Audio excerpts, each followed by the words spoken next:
All right, well, thanks, Ariel. And we're going to be completely changing gears from what we talked about the first half of the class today.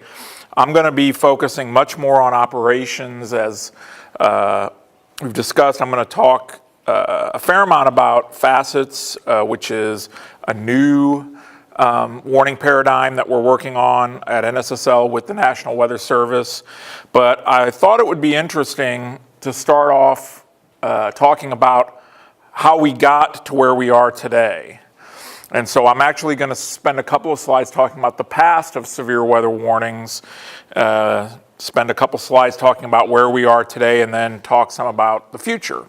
So how did we get to where we are today? Well, I'm going to go way back, before you all were in preschool, before my mom was born, to pre-1938. Back then, the Weather Bureau, believe it or not, we had a Weather Bureau. This was pre-Weather Service, pre-NOAA. Back then, the Weather Bureau was part of the, for most of those years, pre-1938, was part of the Department of Agriculture and then went over to the Department of Commerce.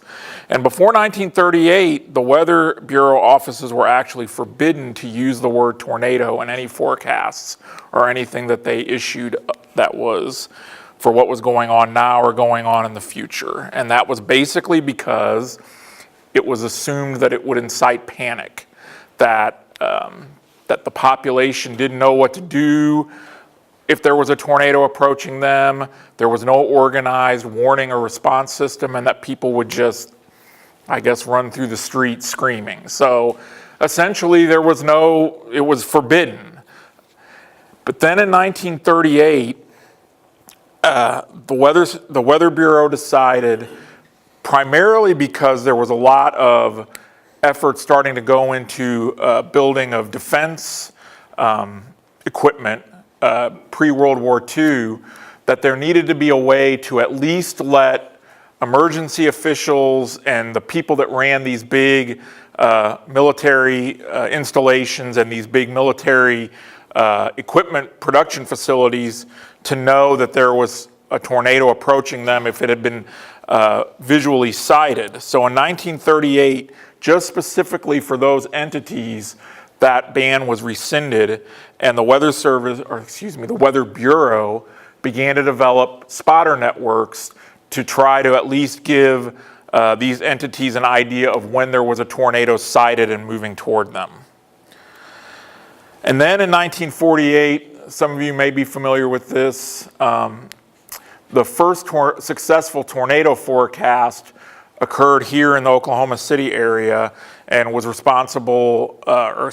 produced by the United States Air Force. Just to give a quick overview of how this happened, a tornado hit Tinker Air Force Base. I believe it was in March of 1948. Obviously, there was no warning because they didn't do warnings, and it damaged a number of aircraft at Tinker Air Force Base. The general was not particularly happy about that and basically called Fawbush and Miller in, who were the base weather officers, and said, what can we do about this? So they looked through all the literature that was out there about forecasting tornadoes, came up with a scheme, and said, okay, well, we can at least take a shot at it. Well, amazingly enough, within a couple of weeks, they got another opportunity with a similar type of weather pattern to what they had seen on the night of this tornado, and they issued a tornado forecast for Tinker Air Force Base. They moved the aircraft into hangars, and amazingly enough, Tinker Air Force Base got hit by another tornado. So, somewhat coincidental, obviously. I'm guessing it's been, I'm not guessing Tinker Air Force Base gets hit by, even in Oklahoma, I'm not guessing Tinker Air Force Base very often gets hit by tornadoes twice in a 10-day period. But it happened here. The story became legendary, and from there, momentum began to build for the ability to produce tornado forecasts. So in 1950, the Weather Bureau decided that there was enough scientific evidence to support being able to issue accurate tornado forecasts that they rescinded the ban on public tornado forecasts and warnings.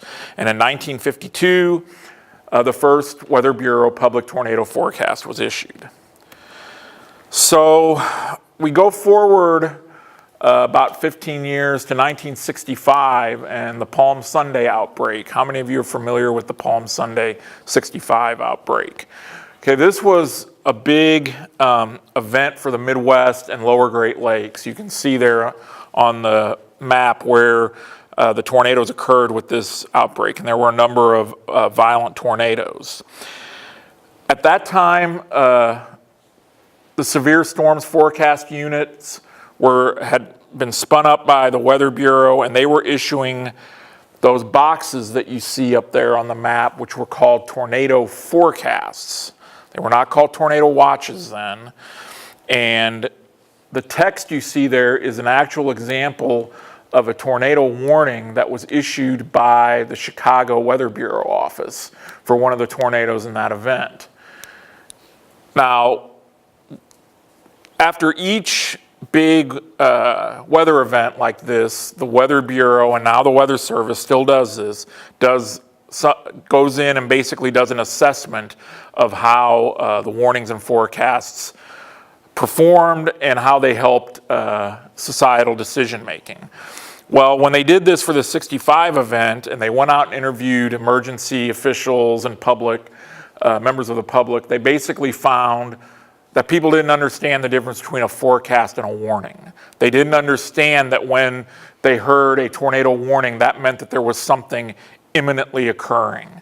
So based on this Palm Sunday outbreak in 65, the Weather Bureau standardized the watch and warning terminology. So that's where this basically all started, was in the 65 Palm Sunday outbreak. So by the time we get to the April 1974 super outbreak, which I'm sure all of you have heard of, the watch and warning process had been standardized. We had the severe storms unit in Kansas City. They were issuing the watches. We had local Weather Service offices and Weather Service forecast offices that were issuing warnings. So on the left there, you see all of the watches aggregated that were issued by the Severe Storm Center in Kansas City for the super outbreak. And then on the right, you see all of the warnings that were issued by local Weather Service offices. And you'll notice they all correspond to county outlines, because that was the way warnings were issued back then. They were issued based on your county. So as a kid, in 1974, I was living in Metro East St. Louis, and do we have a pointer up here? Okay. So let's see, where is the mouse? I saw it there for a second. That's all right. Not that big a deal. Basically, the county that I lived in there, in just east of St. Louis, is one of the counties that's highlighted there, Madison County, as having a tornado warning. And believe it or not, I actually remember that event. I remember us being in my basement in 1974 as those tornadic storms got going and then spread east into the Ohio Valley and built south into Alabama, and there were a number, obviously, of violent tornadoes with this event. So this gives you an idea of how the warning system evolved from 65 to 74. So basically, the warning system was pretty much didn't change a whole lot over the intervening 25 years. But as we got into the 2000s, technology really started to evolve. The internet, social media began to get genned up. There was some evolution in how the Weather Service did things with regard to severe convection. So on the left, you see an example of one of the tornado watches that was issued by SPC for the event you were talking about earlier in class, the Tuesday event a week ago. And prior to this, watches were issued basically in a box. They were still similar to the boxes we saw in the 65 event. They were issued as a parallelogram. When we went to watch by county, the actual counties, and Ariel or Bill here would be able to explain this better than I, obviously, but they actually issue a list of counties that are in a tornado watch, and then the weather service, local weather service offices take that and distribute it to their users, their media, emergency managers. So that enabled a much better delineation of where a watch was in effect. And then in 2005-06 timeframe, we went from county-based warnings to storm-based warnings.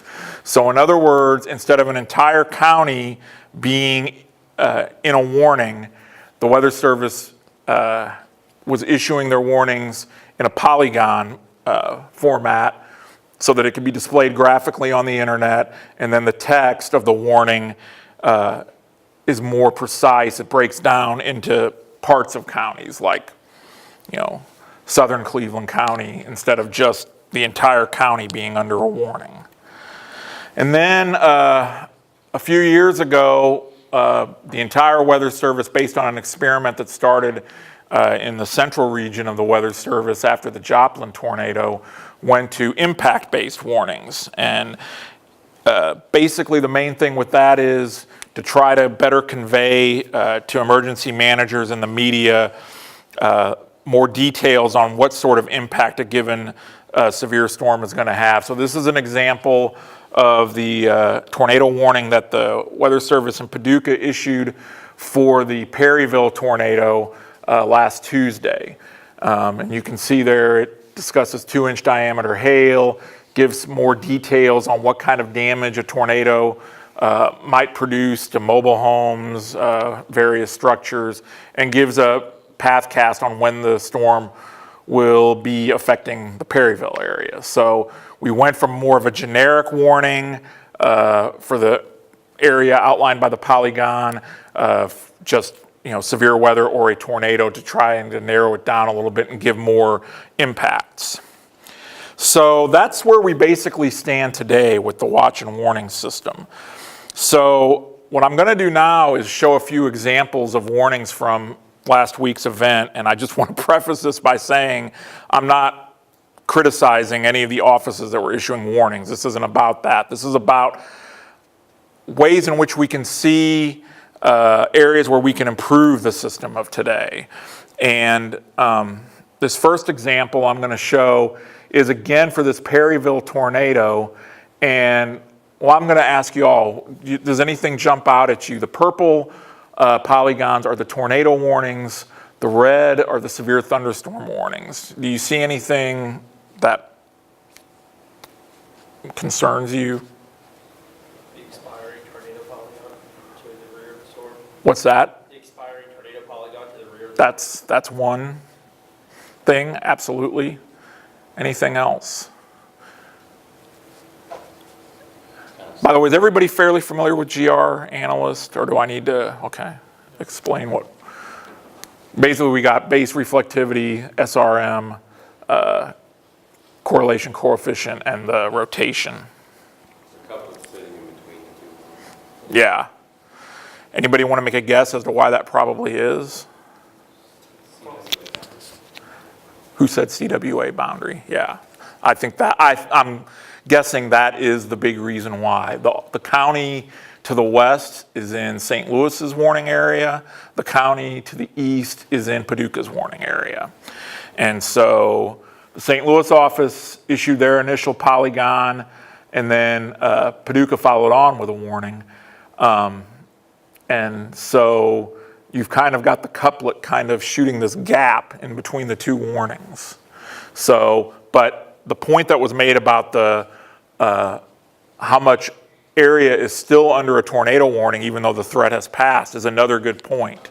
And part of that is just there's only, a local office is dealing with a number of storms, and obviously I'm focusing in on just this one supercell. There are a number of supercells going on in St. Louis's area and Paducah's area that they're trying to cover. So, and they have to, even though they have the WarnGen software that helps them do this, they still have to generate the products. So basically you've got this storm that's getting ready to exit St. Louis's area, but there's still this area back to the west that's covered under a tornado polygon. All right, so let's look at another example here. This is actually from the next day in South Carolina and North Carolina. And it's all severe thunderstorm warnings in red. And these plumes that you see here, the areas of purples and oranges and yellows, those are actually experimental probability of severe weather plumes being generated using Prob Severe, which I'm going to talk about in a minute. So just to give you an idea of what that is. So again, on the left is reflectivity, the right is rotation. Anything jump out at you at this?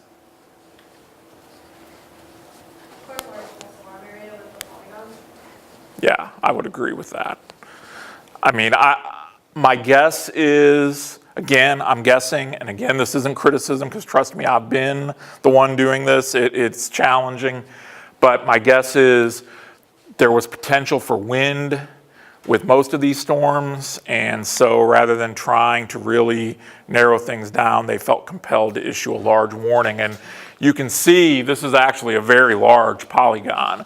It encompasses 1, 2, 3, 4, 5, 6. It looks like, and actually it comes down to this Monroe. So this covers parts or all of 7 or 8 counties. Anything else that strikes you? That's the main thing. So these are the types of things that are limitations in today's warning system. Now, it's come a long way from 1965 and even 1974. But obviously, as society gets more advanced, as we get more tools, the demands of society for severe weather watches and warnings increases. And if we can meet those demands, then obviously we want to look at how to do that. Actually, I'm going to skip this example because I have another one similar to this. So what I want to talk about here in the next few slides is about FACETs, forecasting a continuum of environmental threats. This is I don't even want to say a project. It's more of a paradigm that the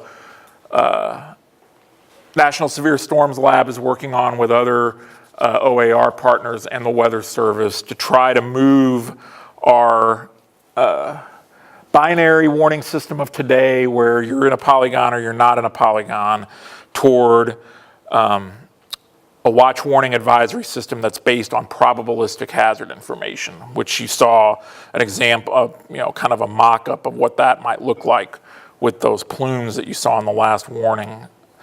So basically the concept here is to have probabilistic hazard information starting out at some distance in the future. Maybe we have at some point 2-week severe weather outlooks, kind of like what CPC is doing today with just general temperature and precipitation outlooks. So you start with these outlooks week to 2 weeks in advance and work your way down the continuum until you're down into the 1 to 2 day outlook period, and then you're down into the warning space. And basically trying to have some sort of a common framework by which all of those time and space, drawing a blank on what word I want to use. Basically all those time and space continuum are covered with a similar probabilistic hazard information in some sort of a gridded or other type of format that would enable users and partners to be able to pull information out of that probabilistic hazard information that would meet their needs for whatever their decision support might be. And we have someone in the room here who's doing a lot of work that's hopefully going to help us get to that point. So I'm going to just show here a loop that kind of gives you an example of how this might work. You start with a slight risk, days 4 to 8. You work in refining the area down to a moderate risk. Obviously, this would be expressed in probabilities, not categorical risks. And then you have some sort of a framework, some sort of a technique by which you're issuing probabilities in the warning space. Now, a lot of work has to go into getting us to this point. I'm going to skip this and come back. So there's obviously a lot of work that has to go into making something like this happen. And so we've got 46 potential projects that have been identified by NSSL that would need to happen to go from where we are today to some future point where we're generating day 8 through minute 8 probabilities of severe weather for all of those timescales operationally. I mentioned Kenzie is working on one of the projects that is really at the foundation of all of this, because it's basically trying to figure out, right now SPC issues probabilistic outlooks for severe weather incidences within 25 miles of a point. That may or may not be the right range or the right neighborhood range to use for the warning space. And it may also not be the right neighborhood radius to use for a climatological outlook that's issued 3 months in advance. So basically what the foundational work that we're doing is trying to really look at the climatology of severe weather at all these different time and space scales and try to figure out how we define these various probabilities. And Kenzie's doing a lot of the work on that with Harold Brooks. And that's just one example of many. Another example you see up there in the upper right-hand corner, that's an NWS AWIPS display generating probabilistic hazard information plumes using Hazard Services, which is the next generation of warning software for the Weather Service. And that's another experiment we have going on here. In fact, here just in a couple weeks, there'll be forecasters coming from around the Weather Service to start participating in this year's experiment of generating probabilistic hazards using Hazard Services. And I'm going to go back here for just a second to give another reason why when we talked about some of the examples of issues with the warning system. I also want to talk a little bit about things that are happening in the R&D area that also make FACETs an important vision for the Weather Service and the operational community. On the left there, you see Warn on Forecast, which I'm sure most of you have heard of, which is another OAR NWS initiative that's been ongoing for several years now to try to start generating, rapidly updating NWP output at the warning scale. And that example there on the left is an example of some Warn on Forecast output for a tornadic situation that occurred in southeast Oklahoma back last May. So as we get closer to having some sort of a convective scale NWP system operational, it's going to be an ensemble system. So if you're generating an ensemble of, say, 60 to 90 minute severe convective scale severe convective scale forecasts, and then you're trying to put it into a text warning on a polygon like what we're doing today, there's a disconnect there. So conceptually, as we move toward more of these, more of an ability to be able to produce actual forecasts of severe convection in the warning time scale. In other words, we're not just relying on radar detection. We're getting to the point where we're actually starting to forecast. The ensemble nature of that lends itself toward going to some sort of a more probabilistic-based warning system. And then we're also seeing tools like ProbSevere, which is basically a data fusion tool that takes radar data, satellite data, lightning data, and environmental data and merges them together to generate probabilities of severe weather. Right now, the ProbSevere that's being tested in the hazardous weather test bed and has started to be tested in some weather service offices is just a generic probability of severe weather over the next 60 minutes. And the example you see there is basically taking that and utilizing the storm motion in combination with ProbSevere to generate a plume of probabilities, similar to like what you would see the Hurricane Center does for hurricane forecasts. So right now, that's what's being generated, but we were working toward, and actually this year in the hazardous weather test bed are going to start testing probabilities for specific types of severe weather. So in other words, probability of tornado, probability of severe hail, probability of severe wind. So again, with these kind of technologies coming down the pike and being available to forecasters, having a concept like FACETs will enable us, hopefully, to really leverage this kind of data to provide the best societal decision support information possible. So just real quick, just to show some of the stuff we tested in the hazardous weather test bed last year, the spring forecast experiment evaluated 4-hourly probabilistic calibrated guidance for the various severe convective types, hail, wind, tornado. They're starting to get that as first guess guidance, and the next stage of that will be being tested this year in the hazardous weather test bed. And then I mentioned FEE Hazard Services and then FEE Prototype, which is the graphic you see there on the lower right. And basically, those two experiments are bringing forecasters in from the Weather Service and having them sit down and actually work through both live and archived cases of severe weather and generate probabilistic hazard information on the warning scale.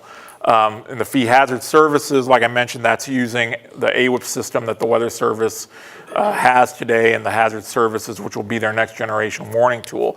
The prototype experiment is more trying to take various techniques and methods for generating probabilistic hazard information and at a more basic scale and testing them out and trying to see which ones work best. So in the test bed last year, we were testing ProbSevere. We had some initial guidance from Warn on Forecast, from Mirrors, which is a radar reanalysis project that's going on here.